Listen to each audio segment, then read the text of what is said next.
I'm Duan. Welcome to PD Tech for another professional guide. And I'm Peter. Smart systems lead to better margins. PD Tech streamlines the admin for Kiwi tradespeople. Watch this video to learn how to invite users into a Xero organization. To invite users into your organization, click your organization name. Select Settings, then click Users. You'll see a list of current users, their assigned roles, and permissions. To invite users into a Xero organization, you'll need the Manage Users permission. To give someone access to your Xero organization, click Invite a User. Enter their first name, last name, and email address. Then, select the type of access you'd like to give them. If you use Xero projects, there are 3 user roles to choose from. Limited can enter their own time entries, but is otherwise read-only. Standard is ideal for team members who don't need to see cost information. And Admin has full project access, including staff and project cost information.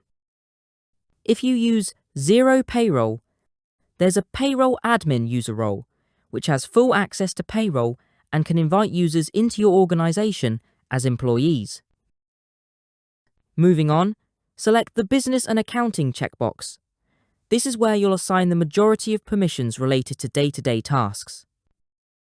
There are 4 user roles, with various permissions for each of them. The main subscriber of the Xero organization would generally have the advisor role.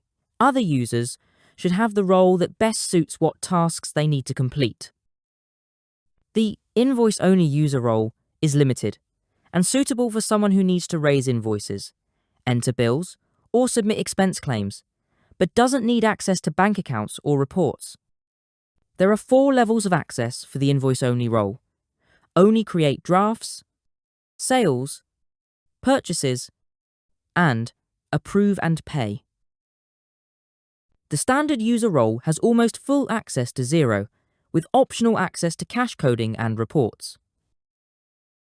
Unlike the advisor user role, standard users can't publish reports, access management reports, or set lock dates. The advisor user role has full control over the accounts, with the same access to Xero as standard users, but with extra permissions, including access to lock periods and the ability to publish reports. And finally, users with the read-only role have access to viewing most areas of Xero, but they can't edit or add information. The information banner under each role gives a quick guide to each of the 4 different user roles. Use the link to Xero Central to find out more about these roles and specific user permissions. In this example, we'll keep the standard role selected for the user we're inviting into Xero. Depending on the user role you select, you can also give users extra permissions. Additional permissions for a standard user include cash coding. If your organization is on a pricing plan that includes cash coding, you can assign the permission here so they can bulk reconcile statement lines. Bank account admin. This permission gives users the ability to edit bank account details for contacts. Standard users don't have this permission by default. Reports. A standard user has access to view and run reports by default, but you can remove this permission from their user role if needed.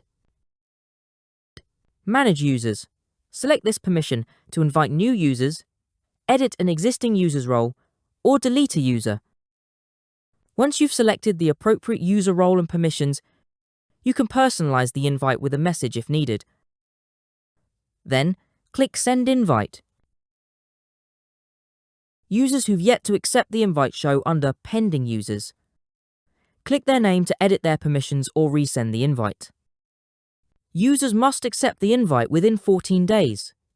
If they don't accept in this time frame, you'll need to resend the invitation to them. Continue to invite users until you've given everyone access that needs it.